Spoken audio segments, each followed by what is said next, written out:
तो ऐसी सुंदर सुंदर लीलाएं भगवान श्री कृष्ण गोप बालकों के साथ ब्रज में कर रहे हैं।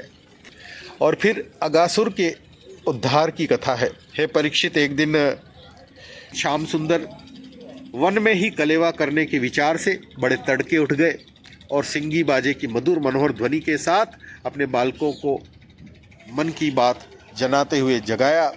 बछड़ों को आगे करके वे व्रज मंडल से निकल पड़ते हैं कलेवा लेकर।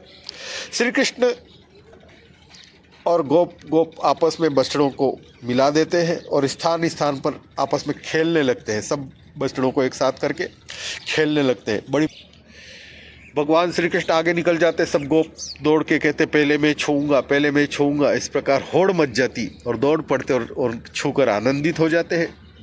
कोई पक्षियों की आवाज़ निकल रहा है, कोई और एक और ग्वाल बाल आकाश में उड़ते हुए पक्षियों की छाया के साथ दौड़ लगा रहे हैं, बड़े आनंदित हो रहे हैं। उसी समय है परीक्षित, उसी समय अगासुर नाम का एक महान दैत्य आ जाता है, बड़ा भारी दैत्य। उसने श्री कृष्ण और ग्वाल बालों की सुखमयी क्रीड़ा उससे देखी न गई। ये अगासुर पूतना और बकासुर का छोटा भाई तथा कंस का भेजा हुआ था। वह श्री कृष्ण और श्रीदामा आदि ग्वाल बालों को देखकर मन ही मन सोचता है कि यही मेरे भाई और बहन को मारने वाला है, इसलिए मैं इन ग्वाल बालों के साथ आज इसे भी मार डालूंगा। बड़ा भारी अजगर का रूप वो धारण करता है और एक जगह बैठ जाता है और अपने शरीर को बड़ा लंबा चौड़ा फैला लेता है, पर्वत के समान। जब ग्वाल बाल देखते हैं तो उनको ऐसा लगता है कोई गुफा है ये, वो उनको पता नहीं चलता अजगर है। लेकिन भगवान तो समझ जाते हैं कि राक्षस है। ग्वाल बाल सब अंदर चले जाते हैं अजगर के पेट में और भगवान को लगता है कि मेरे ग्वाल बाल सीधे साधे ये जान नहीं पाए, वो अलग अंदर चले जाते हैं। तो भगवान श्री कृष्ण भी उसके मुख में घुस जाते हैं और फिर अजगर ये कोशिश करता है कि भगवान श्री कृष्ण को और सब ग्वाल बालों को मैं चबा डालूं, दाढ़ों से चबाकर चूर चूर कर डालूं। और इधर आकाश में देवता हाहाकार करने लगते हैं। तो भगवान फिर उसके गले के पास ही अजगर के बड़ी फुर्ती से अपने शरीर को बढ़ाते हैं।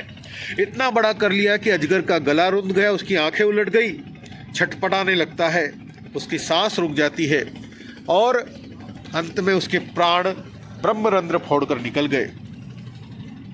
उस समय भगवान मुकुंद ने बछड़े और ग्वाल बाल मर गए थे, जिनको निगल गया था, उसको जीवित कर देते अमृतमयी दृष्टि से।